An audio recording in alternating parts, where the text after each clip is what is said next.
was just 25 when we moved into our new apartment, full of the hope and excitement of a fresh start. It had been nearly 3 years since that day, and what had initially felt like a perfect place for my little family now seemed to be a source of growing dread. Our apartment was a modest space, perfect for me, my partner, and our 2 young children.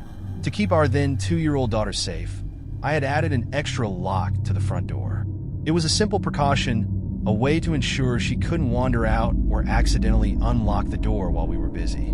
The added security was meant to protect her, but over time, it began to feel like it might be keeping something or someone else out.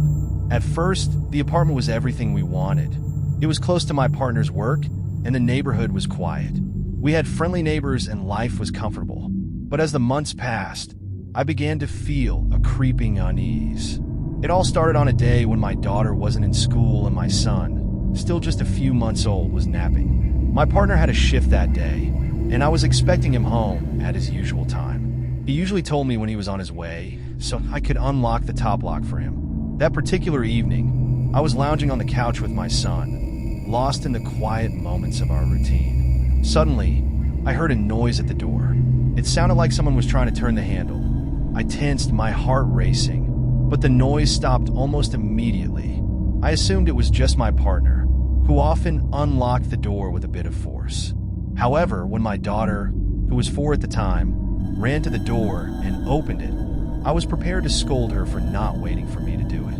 When she came back inside, her eyes were wide with an innocent confusion. "Mommy, it wasn't Daddy," she said, her voice sweet and nonchalant. My heart skipped a beat. "What do you mean it wasn't Daddy?" I asked, trying to keep my voice calm. She looked up at me with her big, brown eyes and said, "It was someone else. A man. Not Daddy." I felt a chill run down my spine.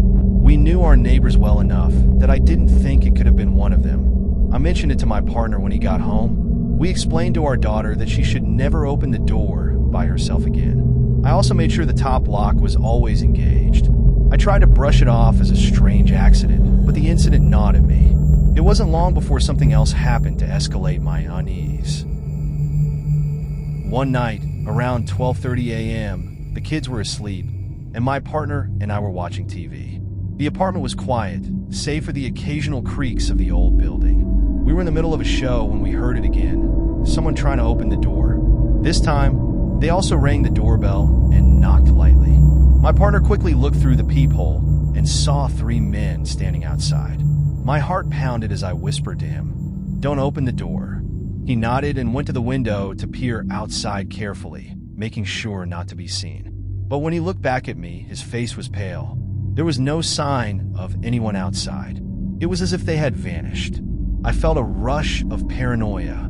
What if they had been waiting in the stairwell for us to answer the door? I considered calling the police, but hesitated, unsure if it would be considered an emergency. I didn't want to overreact, but the feeling of being watched grew stronger. For the next few days, I couldn't shake the feeling that we were being targeted. The sense of dread became almost tangible, creeping into every corner of our home. Then came the night that truly shook me to my core. It was around 3 a.m., and we were deep asleep when a loud noise jolted us awake. It was a thud at the door followed by the sound of footsteps running up the stairs. My partner immediately got up to check on the noise, thinking it might be our daughter, who sometimes had nightmares. When he opened the door, he looked at me with a confused expression. I could see the fear in his eyes as we heard the distant sound of someone running down the stairs. He peered through the peephole, but saw nothing. I grabbed our children and took them into our room. I locked the bedroom door and pushed a heavy dresser in front of it. The adrenaline coursing through me was almost overwhelming. The next morning, I called the landlord to report the incident. She promised to get someone to patrol the area more frequently, but I wasn't sure if that would be enough. Despite her assurances, I couldn't shake the feeling that the threat was very real and very close. For a brief period, nothing unusual happened. The calm was deceptive, a temporary reprieve from the constant anxiety.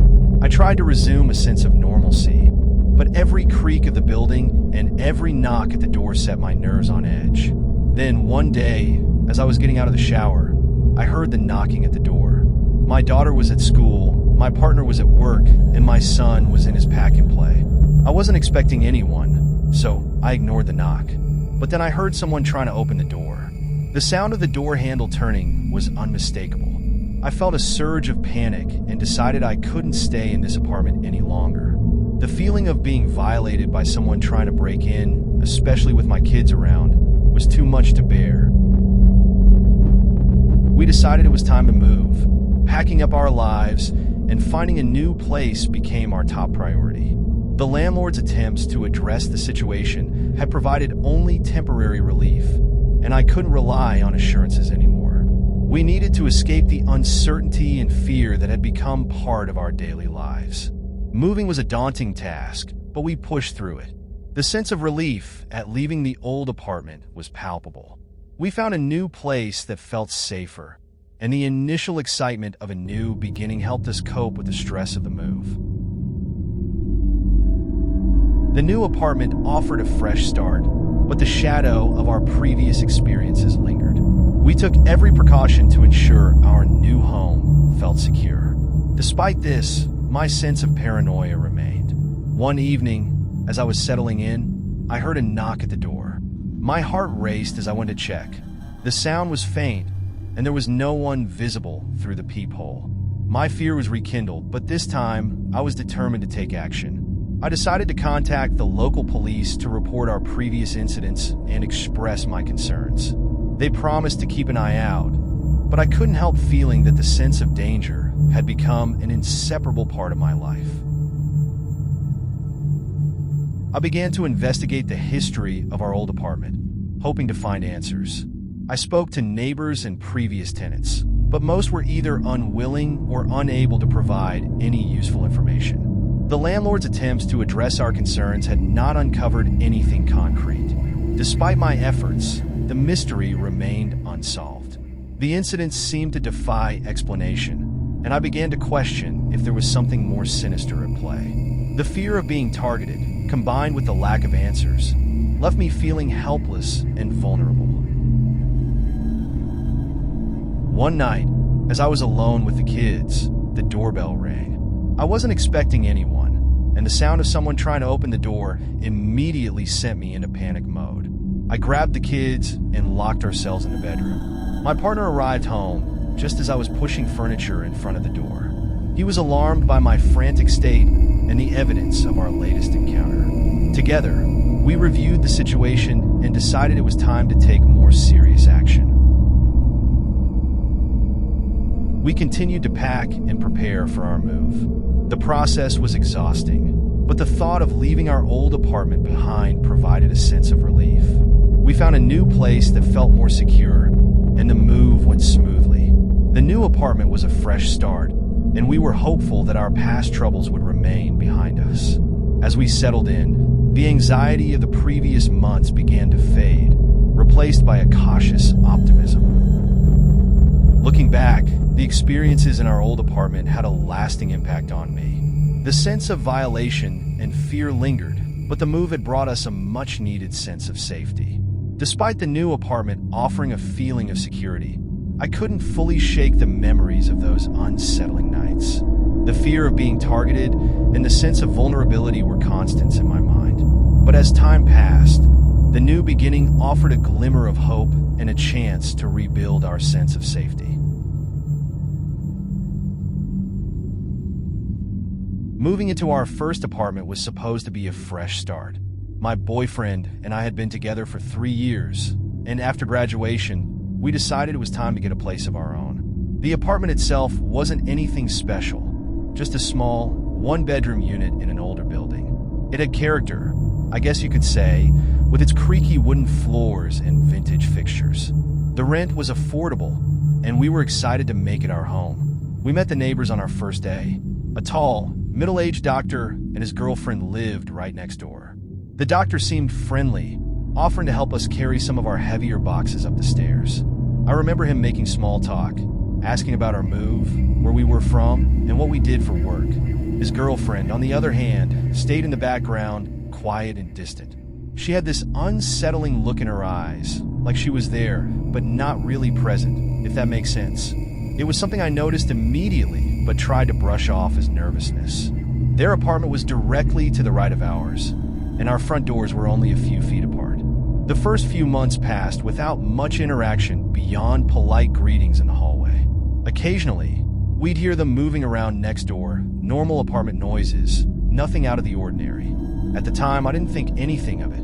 In fact, I barely thought about them at all. But things started to change after about 3 months. It was late one night when I first noticed the strange sounds. I had been up late working on a project for my job, and the apartment was completely quiet. My boyfriend had already gone to bed, and the only light came from the soft glow of my laptop screen. That's when I heard it, a series of faint thuds coming from the wall we shared with the neighbors. It was subtle at first, almost rhythmic, like someone tapping or knocking gently on the wall. At first, I thought nothing of it. People make noise. Maybe the doctor was moving furniture or doing something late at night. But as the days passed, the noises became more frequent and weirder. The tapping turned into banging, loud enough to wake me up in the middle of the night. It would happen at random times, always in pairs, 2 sharp bangs followed by silence. I started keeping track of the times it would occur. 2:16 a.m., 3:22 a.m., 4:45 a.m. It was always at these strange early hours like clockwork. I'd lie in bed, staring at the ceiling, my heart pounding in my chest, waiting for the next bang. My boyfriend, of course, never heard it. He was a deep sleeper and always seemed completely unfazed by the noises. Every time I'd bring it up, he'd shrug it off, saying it was probably just the pipes or the building settling. But I knew it wasn't that. This was different. One night, the banging was so loud it shook the walls. I sat up in bed, my heart racing, and decided I couldn't ignore it any longer.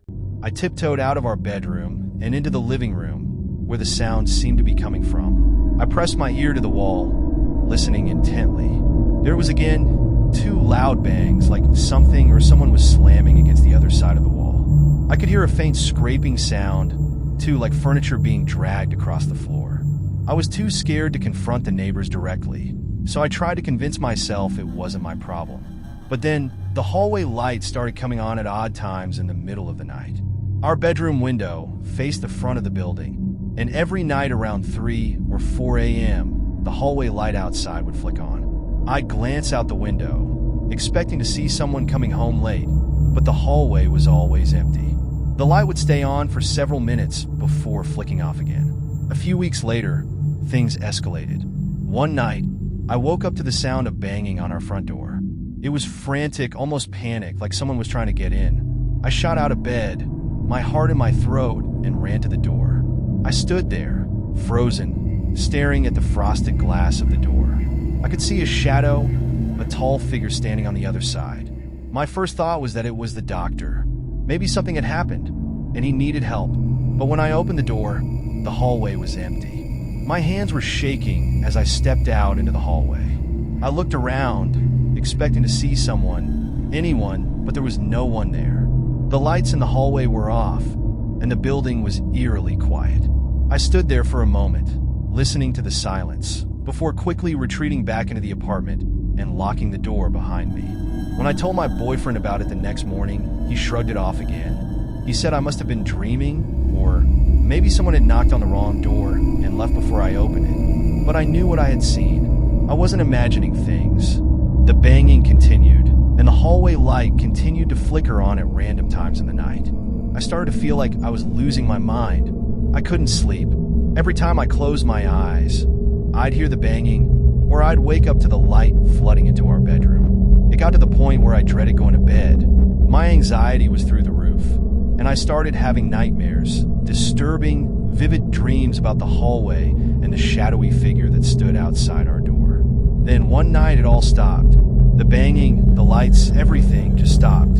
It was as if a switch had been flipped, and for the first time in months, the apartment was quiet. I slept soundly for the first time in weeks, but my relief was short-lived. The next morning, I noticed a for rent sign outside the building. It was in front of the doctor's apartment. I never saw them move out. There were no moving trucks, no boxes, nothing. One day they were there, and the next day they were gone. I asked our landlord about it. and he just shrugged, saying they had left in the middle of the night. No explanation, no warning. Just gone. Something about it didn't sit right with me.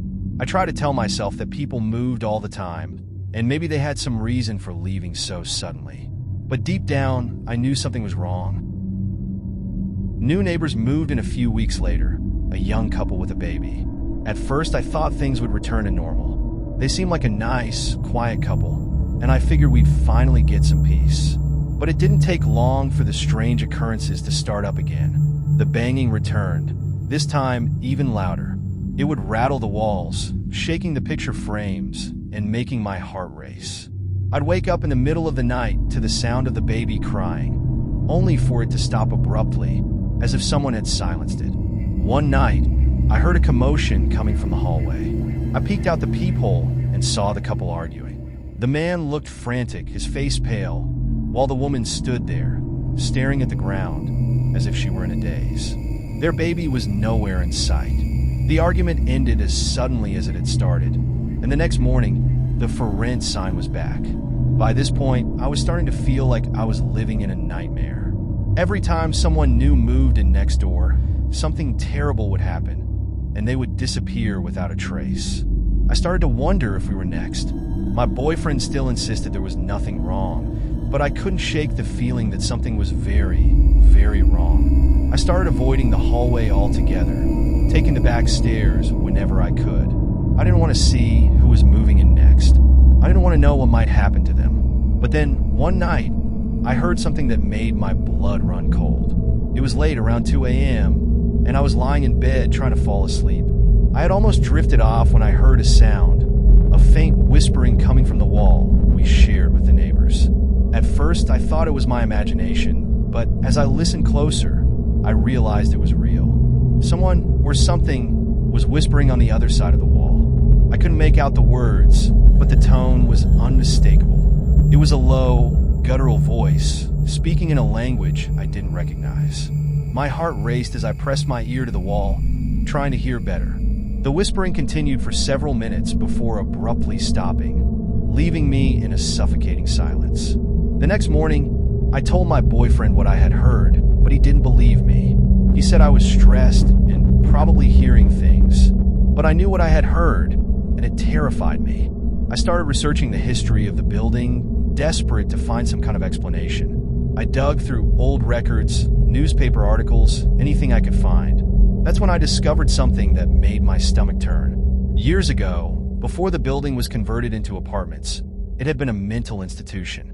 Apparently, the institution had been shut down after a series of mysterious deaths among the patients.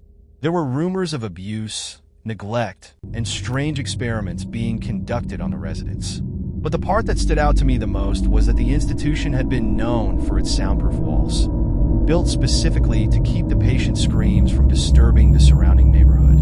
I couldn't shake the feeling that whatever had happened in that building all those years ago wasn't truly gone.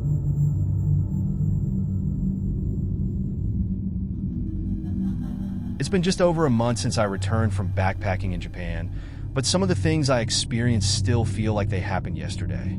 I had always dreamed of visiting Tokyo, its vibrant streets, endless neon lights, and the perfect blend of tradition and modernity. As someone who's always been fascinated by Japanese culture, this was a trip I had been planning for years. I had mapped out every shrine, restaurant, and alleyway I wanted to explore. However, what I didn't account for was the struggle of finding affordable accommodation. Tokyo's reputation as one of the most expensive cities in the world wasn't exaggerated. Every Airbnb listing I found was way beyond my budget. I was a solo traveler, trying to make my savings stretch as far as possible, so I really had to be careful about what I spent on accommodation. For the first couple of weeks, I stayed in a decent enough Airbnb that I managed to book months in advance. It wasn't anything special, a small studio with a futon, but it was clean and in a convenient location near Shibuya. After a long day of sightseeing, I'd come back, collapse onto the futon, and stare out of the tiny window overlooking the busy streets below. Those first few weeks were exactly what I hoped for. I visited the temples, tried out all the street food, and even got lost in the sprawling city more times than I'd like to admit. It was the kind of chaos I loved. But as the last few days of my trip approached, I found myself in a bit of a bind. My Airbnb reservation was coming to an end, and I needed to find another place to stay for the remaining 3 days. I had assumed it would be easy to extend my stay or find a new rental. That assumption quickly shattered.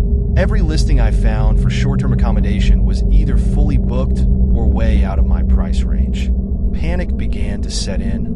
Tokyo wasn't exactly a place where you could just wing it when it came to accommodation. Around 2 weeks into my vacation, I began scouring the internet again for any available apartments on Airbnb, hoping for a miracle. But everything I found was either a luxury apartment that cost more than my entire trip, or a tiny, windowless box that didn't even offer Wi-Fi. Just when I was about to resign myself to paying an exorbitant amount for a shoebox apartment, one of the locals I'd met at a ramen shop suggested something different. "There's a real estate agent nearby that deals with cheap places," he said, slurping up his noodles. "They help foreigners too. Might be worth checking out." I hesitated at first. It sounded too good to be true, and I wasn't sure about dealing with a real estate agent for such a short stay. But with no other options, I figured it was worth a shot. The office he mentioned was only a 10-minute walk from where I was staying, tucked away on a quiet side street I hadn't noticed before. The place looked like it had seen better days. Faded signage, a dusty window, but I was desperate. Inside, an older woman greeted me. She didn't speak much English, but thankfully, another agent who did was there to help. He listened to my situation and smiled, as if this was something they handled all the time. They seemed more than happy to help, which should have been my first red flag. He showed me a few options on his computer, all far cheaper than anything I'd found online. Suspiciously cheap. I was eager to finalize something quickly, so I didn't ask too many questions. When he mentioned that the landlady had already checked in on one of the apartments and assured that it was ready for a tenant, I was relieved. He said it was a small one-bedroom apartment located in a quiet part of town, perfect for a couple of nights. I didn't bother checking out the apartment in person beforehand. I know I should have, but I was so tired from trying to find a place that I just accepted the offer. I figured, how bad could it really be? When I arrived at the apartment a few days later, I instantly regretted my decision. The building was old, the kind of place that looked like it had been neglected for years. The paint was peeling, the windows were grimy, and the elevator creaked ominously as it took me to the 4th floor. I kept telling myself it didn't matter. I wasn't planning on spending much time there anyway. I had the city to explore. The apartment itself was even worse. It smelled musty, like the air had been stagnant for months. The walls were yellowed, and the floor was covered in dust. There was no bed, just a filthy, stained mattress rolled up in the corner of the room. It was obvious no one had lived there in a long time. I stood there for a moment, wondering if I should go back to the real estate office and complain, but I was already here, and I only had a couple of days left in Tokyo. I figured I could rough it for a short time. The first night wasn't too bad. I spent most of the day out in the city, and by the time I got back, I was so exhausted I didn't care about the state of the apartment. I laid out the mattress, wrapped myself in my travel blanket, and fell asleep almost instantly. It wasn't until the second night that things got strange.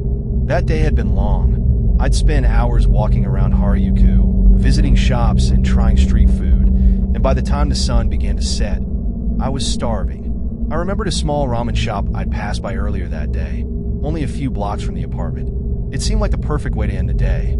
I decided to head there for dinner and sit by the window, so I could keep an eye on the apartment building from afar. Maybe it was paranoia, or maybe it was just the fact that I was staying in such a rundown place. But I couldn't shake the feeling that something wasn't quite right. I told myself I was just being overly cautious. The ramen was great, and the shop had a warm, inviting atmosphere. I didn't really want to leave, especially with the apartment looming in the back of my mind.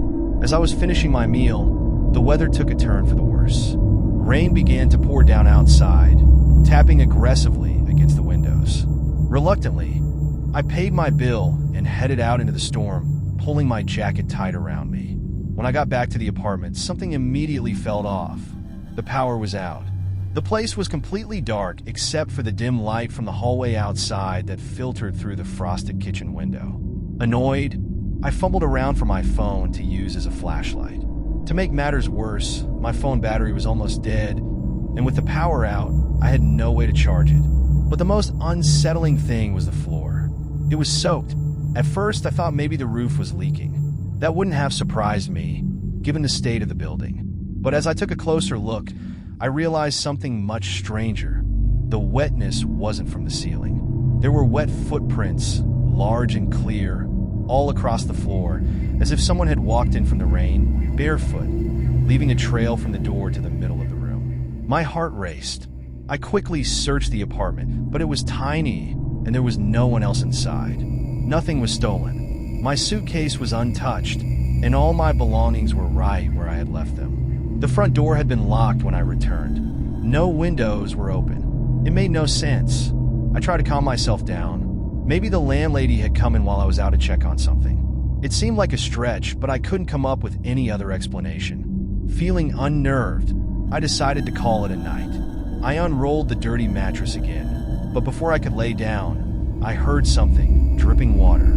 At first, I thought it was just the rain outside, but it seemed too steady, too close.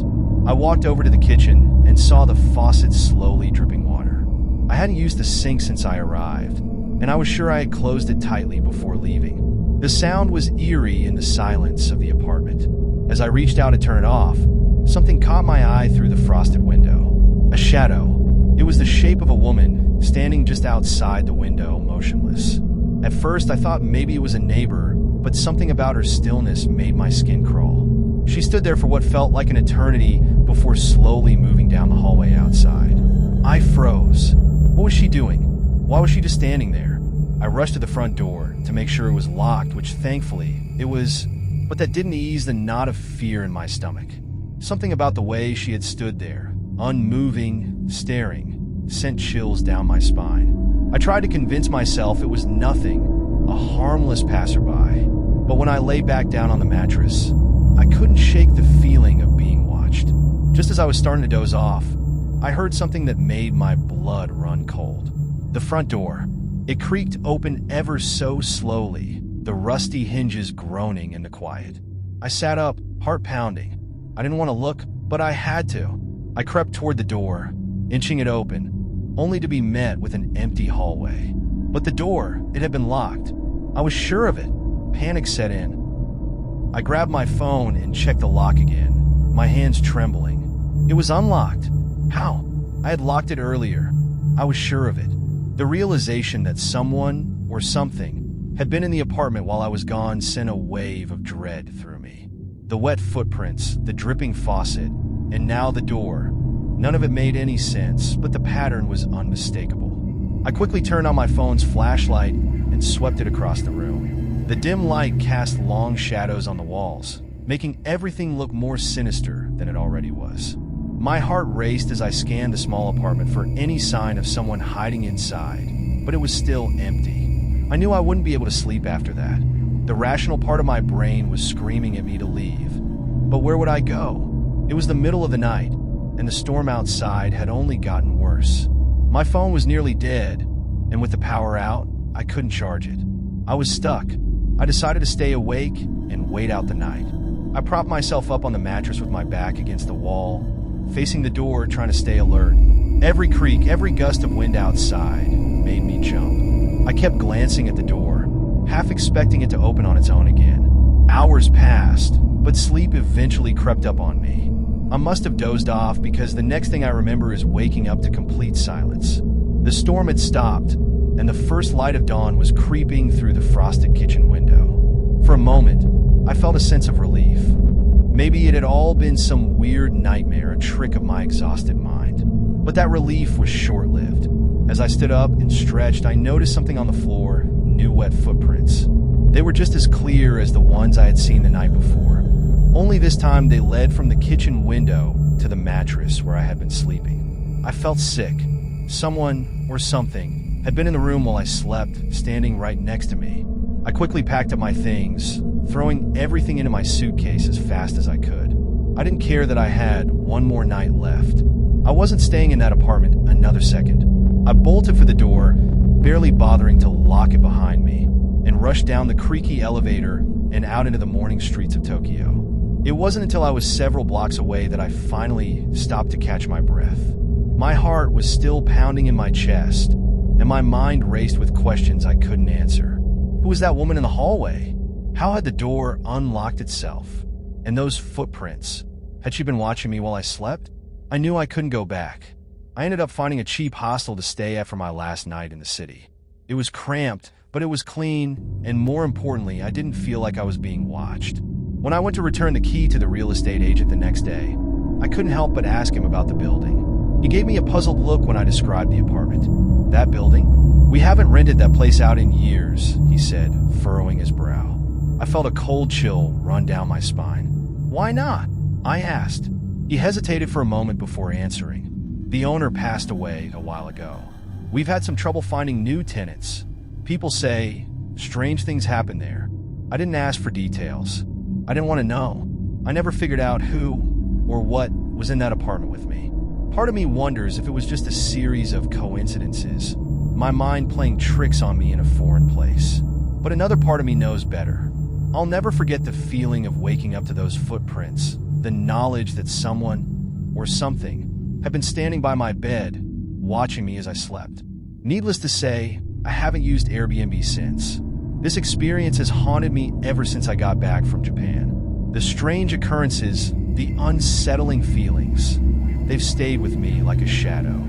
I've told myself over and over that it was just a coincidence, that I'm overthinking things, but deep down, I know there was something more. Every time I think back to that night, I can't help but wonder what would have happened if I hadn't left when I did.